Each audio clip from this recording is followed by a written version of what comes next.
Welcome to the Book Club interview with your host, Scott Hollister, a show that empowers you to discover your best self through a deep understanding and review of books dedicated to self-improvement and business.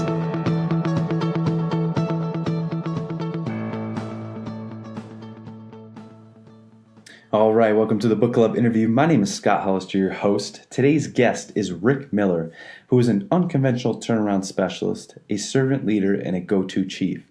He is also a business coach, an author, a speaker, and an expert at driving sustainable growth. Over 30 years, Rick has served as a successful business executive in roles including president or CEO in a Fortune 10 company, a Fortune 30 company, a startup, and a nonprofit. In each case, he was recruited from the outside to turn around a poor performance in difficult times. Rick currently serves as an executive coach in a company he founded 10 years ago. He is extensively connected within the global business and leadership communities. Rick helps senior leaders ask the right questions. He offers tips and tactics in his recently released book, Be Chief. It's a choice, not a title, which was an Amazon #1 new release in both leadership training and business management categories. Rick has also earned a BA from Bentley University and an MBA from Columbia University. Welcome to the Book Club interview today, Rick. How are you doing? Doing great, Scott. Thanks for having me.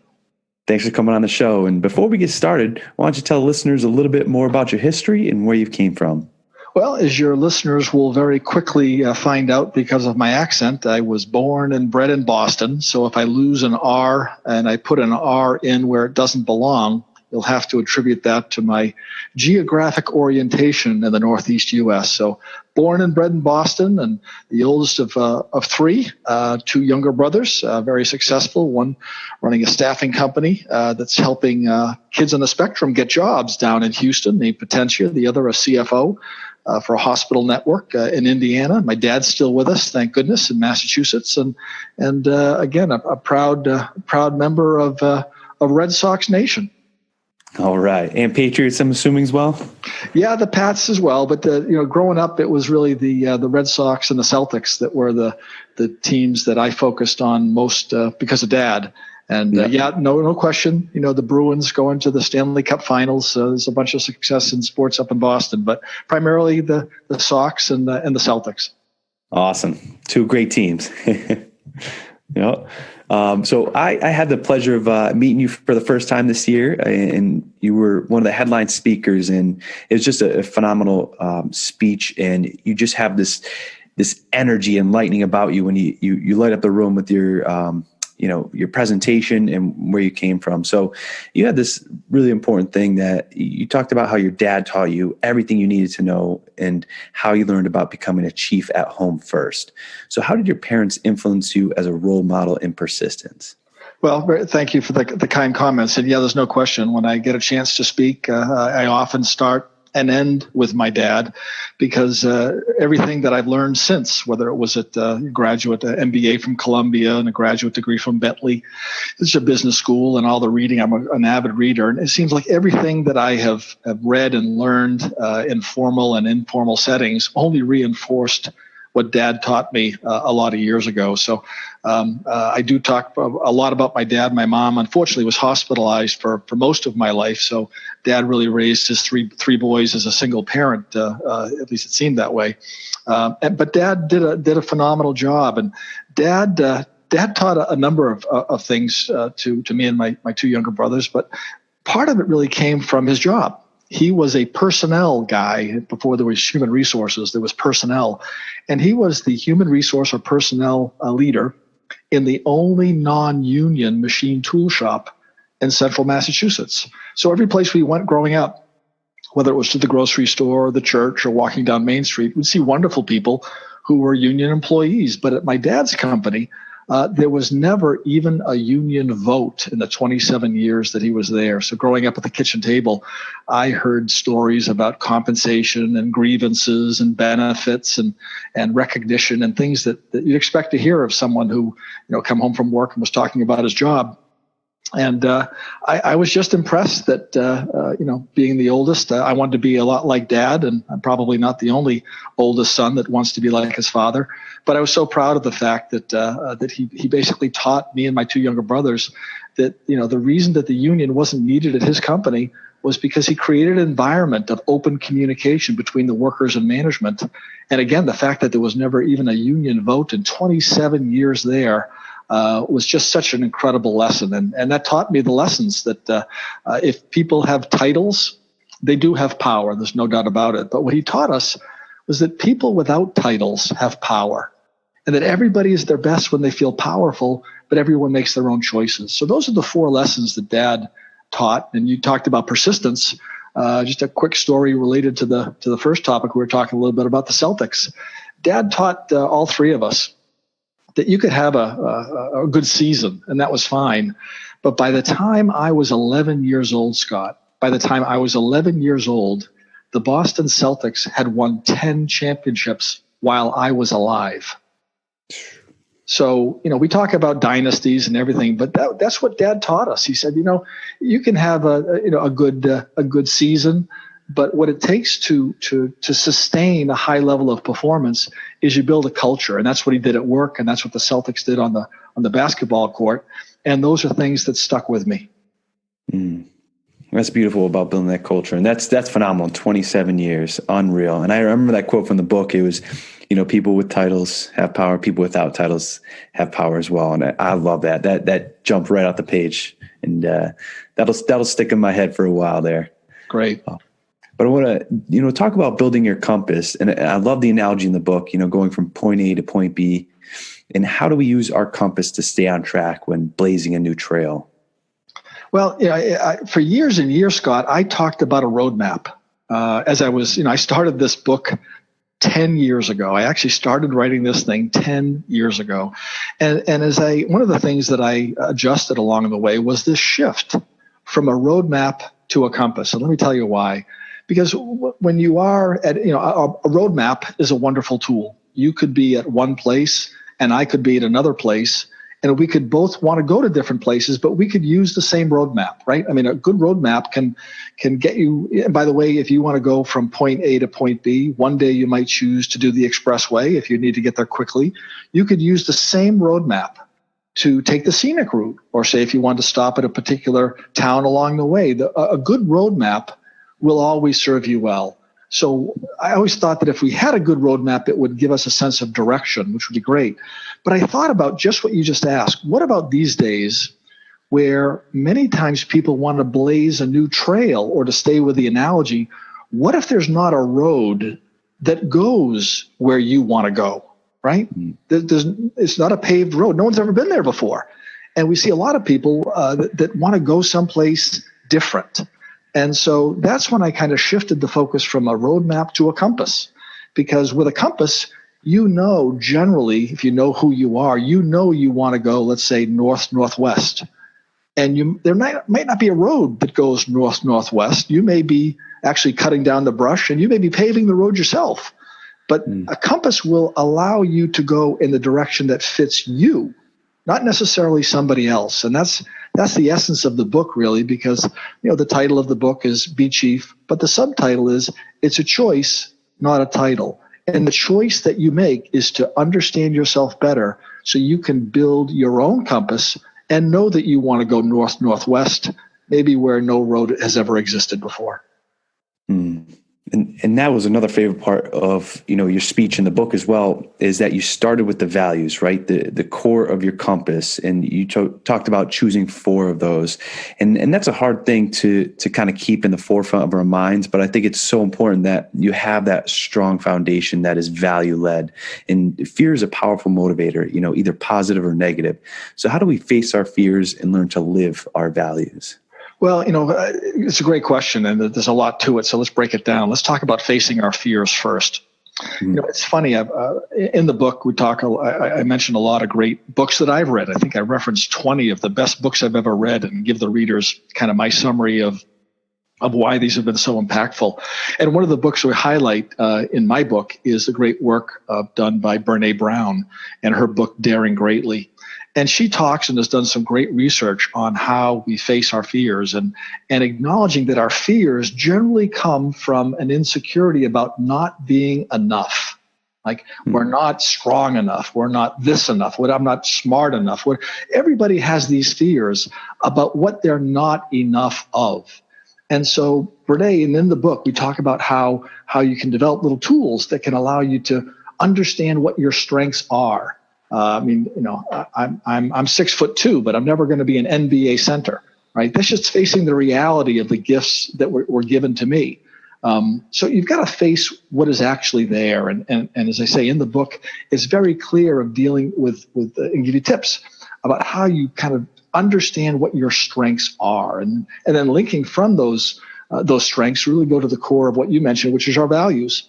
In the book, we talk a lot about the fact that there are a lot of great things you can stand for, right? You can be, pick a list. I think in the book I offer 50 different attributes of very positive things that you could stand for. But if you think about it, could you really stand and be known to stand for 50 different things? So here's the exercise that I love to do. And Scott, I know we talked about it when we were together. If you ask 5 people who know you best, tell me the 4 attributes that you think I stand for. You can do the math. If you ask 5 different people what 4 things you stand for, 5 times 4 is 20, you could get 20 different answers, which might not be a bad thing, but is that as powerful potentially is if you regularly stood for 4 consistently so that you went to those 5 people and they all said the same 4 things. That would give you some feedback that if you're living, eating, sleeping, breathing, and dreaming the same 4, that you've consciously selected values that are important to you, that in your speech and the way you write and the way you act, you're always reinforcing those, not to the exclusion of perhaps some good attributes that others might include, but you stand for 4. And I talk about the 4 that I stand for. It doesn't make me right, but I've done a lot of work to think that truth, service, equality, and connection are the 4 things that I stand for. And I believe that and the book brings you through the process of selecting your own. And then once you figure out where you stand, you can take a stand. And remember, this is all about being powerful. And when you take a stand, you're powerful. And the fears, going back to those, kind of pull back because you're standing in your strength. And you're less focused on what you're not enough of because you're clear about what you're strong about. Mm-hmm. That's great. That clarity definitely brings that power. And there's a few things. I love the reference to all the books. So the books were phenomenal. And I think that's amazing. I love how you started writing the book so long ago because, you are what you learn and read over time. And you've created this own beautiful book called Be Chief. And I was looking up and you have this great TED Talk, which I'll link in the show notes. And I remember you sitting down and being invited and you're sitting, I believe, next to a CEO or something.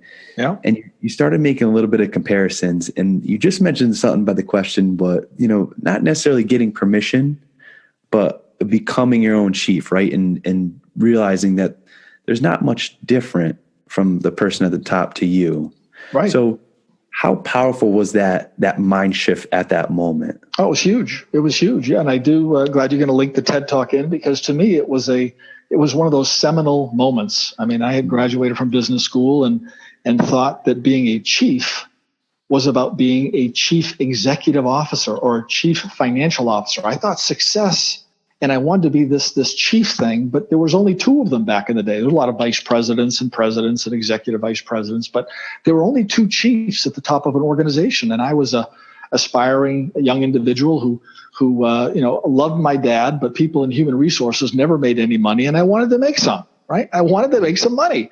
So while grounded in HR principles, I wanted that chief title.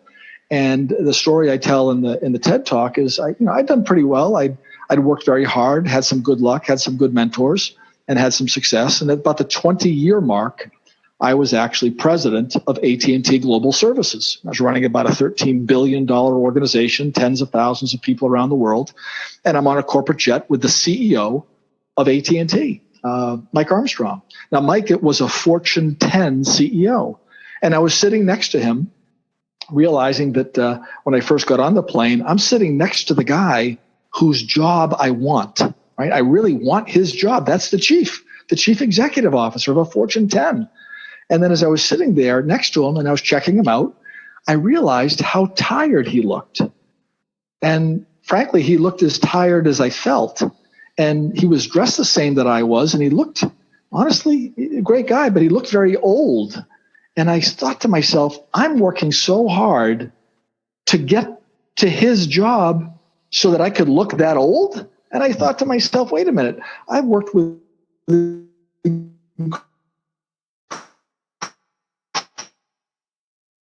incredibly gifted people over 20 years and focused on being present and realized I didn't need the chief title to reach that. So not long after the plane landed, I actually started to look for another job. So it was a seminal moment for me, and the idea of a chief not necessarily being that title and seeing it. But again, I'd spent 20 years chasing it, so I can't tell you it came to me overnight. But when it came to me, it was really a game changer. That's beautiful. You had it within you the whole time, right? Yep. No. Now, one of the most important things is encouraging others. So I want to talk about support when it comes to helping a team of chiefs. So what are your favorite tips on, inspiring and encouraging others to be their best self? Well, it's a great question, because at the end of the day, you're only as successful as the people who are around you. And sometimes when you have a position where you are, you have a title, if you will, or you're at the top of the org chart, you say, I'd really like the support of my people. When you kind of open your eyes, you realize that you'll get that support in direct proportion to the degree to which you support them. So supporting people is the key to any success at any level. And there are some tips that I like. When I come into an organization, I generally question quite a bit. Sometimes I know the answers to the question, but I really want to use questioning as a way of not only kind of learning what the person knows, but giving them an opportunity to express their areas of strength. That's a tip. When you try to enable someone else's success, it's so critical to do what I call full body listening, right? Sometimes we listen, but we might not hear. And I want you to hear at all levels, right? I want, total body listening, total body hearing. That's important. Encouragement. You simply cannot encourage too much, right? A good friend, Chester Elton, wrote a great book called The Carrot Principle. And, it's absolutely impossible to give someone too much recognition. It's impossible. So, push the envelope on recognition. Certainly to support others, they'll look at what you do in addition to what you say. So you better model the way. And then, frankly, when you're talking about supporting others, we talk about inspiring people. There's no substitute, honestly, Scott, for a good story. And whenever I come into an organization, I really search for the people who probably don't have a title, someone who might be on the front line, but who has performed, extremely well. And you want to make heroes out of people, give people an idea of what it really takes to succeed. If you're new to the organization as a leader, as a turnaround guy, I'm often brought in to turn things around. But the first thing you do want to understand is that the people who are there, who have always been there, are the key to its future, not you. You just need to get roadblocks out of their way. And part of it is clearly messaging with stories about someone who's there, who's doing a wonderful job already, and make him a hero. So those tips have worked for me. That's beautiful. So you are tasked with this, huge, weight on your shoulders about, turning around a division or a company around. Now, that first step in becoming chief for that organization. So is that what you're doing? You're kind of going in there, immersing yourself about the organization and looking to remove those roadblocks for other people? Yeah, you've got a bunch of things. The first steps when you join a team, right? And yes, you may be tasked as one of the people who is supposed to turn things around. And the first steps are really important. So in the book, we dedicate a whole section to how do you start this process. We spend a lot of time talking about the day one speeches. The first speech you'll ever give is really important. So how do you handle it? We have a section on language, how important language is. We have a section on stories. We have a really important section on early lessons, because in any organization of any size, someone will come in and they'll have a great talk or whatever, But people will look very quickly, Scott, at something we point out in the book of who gets promoted and who gets demoted, right? It's interesting that people have a finely tuned sense of who is getting ahead. And the lessons that you send to a group of people by who you promote are just huge. So you can have strategy on PowerPoints and you can talk till you're blue in the face. But if you promote someone and that's misinterpreted as, wait a minute, they promoted somebody who has this, it can be misinterpreted as perhaps this person had a flaw or they made their numbers, but they didn't necessarily make them in a teaming way. You get all kinds of unintended consequences about promotions and what people will read into them. So promote very carefully and look to demote. But the last one I'll give you, and this is written up in the book, and it's one of my favorite tools, is something I call the GO test. And it's really simple. When you walk into an organization, you'll find 3 groups of people. And so the question is, where do you spend your time? The first group of people I call the go-goes, right? They're 20% of the organization that know what they're doing. The best thing you can do for them is get obstacles that may have been there when you arrived out of their way, and then stay out of their way, right? Just stay out of their way, okay? That's the go-goes. On the other end of the spectrum, there are the no-goes. Now, these are not bad people, but maybe they're in the wrong job, or maybe they're just in a situation where they can't get on board with where you'd like to go.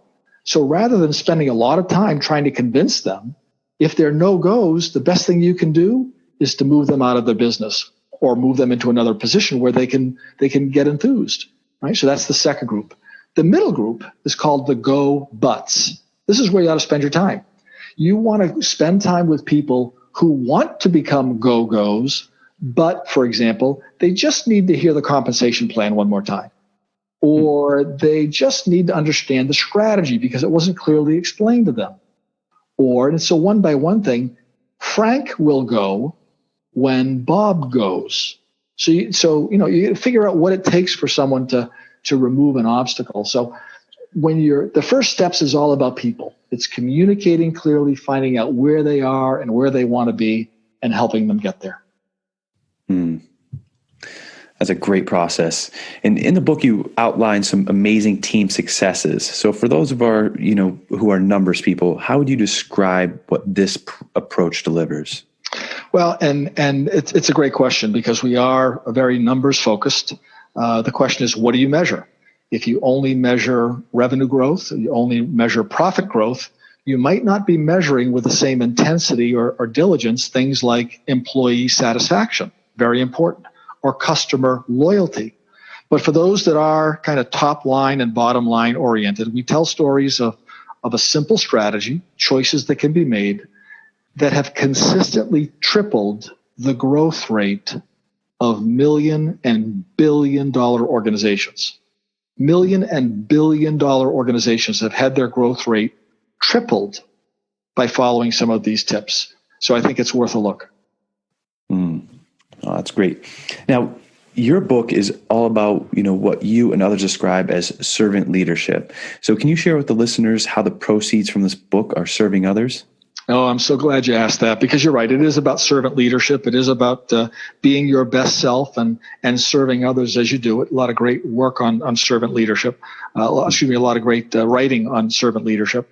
And I was very happy to choose to donate all 100% of the author proceeds from this book, whether it's ebook or as an audio book out now, the paperback.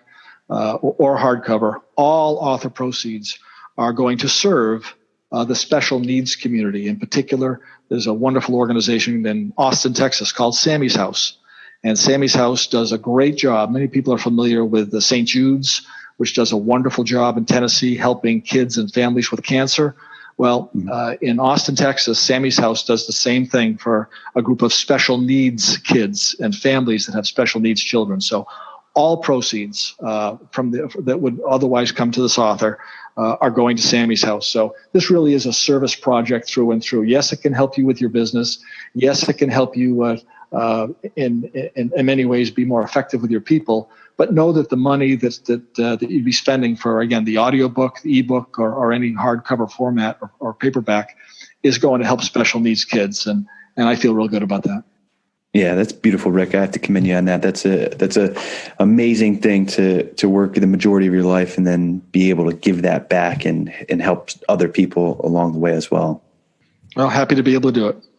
Awesome. And before we wrap things up, I want to ask you a quick question. So what's some of the best advice that you've ever received when it comes to business and life? Well, it's again, it goes back to Dad. People have strengths, people have weaknesses. Know your strengths and play into them, right? As I'm a parent of two very successful folks, son and my daughter. And, we, like all parents, want our kids to do well. So when they came home, with a report card that might have all A's and the B, our focus was to not focus on, hey, what happened with the B, right? I mean, because we all do that, right? What do you mean? What happened with the B? No, you get 4 A's, right? And so the point is, for all of us, you have to focus on your strengths. Focus on what you're given as your natural gifts. Certainly build on them. But we all have them. We're so quick to talk about what we don't have. This whole not enough thing that we all carry. But that's focusing on the wrong thing. We've all been given so many gifts, and there's such a wonderful opportunity to surround yourself with diverse individuals of all kinds, experiential diversity, classic diversity, so that your strengths can be connected with someone else who may have different strengths. And that's when teams succeed. And that's what my dad taught me. That's perfect. That's great. So find your strengths and lead it from the values that you learn in this book. It's beautiful. All right. Rick, I really appreciate your time today, coming on the show. Before we wrap things up, can you tell listeners where to find out more about you and where's the best place to purchase your book? Sure. Yeah. The easy way to go is to the book page, which is bechief, BECHIEF.com, bechief.com. That is linked to my broader website where you can purchase the book. You can get a free chapter downloaded. You can read more about the great work done by Sammy's House. You can see a bunch of reviews that are done from a bunch of different places, educational institutions, government, CEOs have weighed in on the book. You can go to Amazon.com where I think, 60 or 70 folks have talked about what the book has meant to them. And by all means, take a look at probably bechief.com is the best place to bring it all together. By the way, you also get a free link on site to take your own assessment. I mean, you can determine how powerful you are right now by taking about 4 minutes and answering some simple questions on your smartphone to give you a baseline. So how powerful are you now? And by the way, what simple choices could you make to be more powerful tomorrow? So I certainly want you to buy the book and support Sammy's House. But if you just want to get a score for how powerful you are, go take the free assessment and take it from there. Thanks so much for listening to this show of the Book Club Interview with your host, Scott Hollister. If you enjoyed today's episode, please leave a review and subscribe. And we'll catch you next time on the Book Club Interview.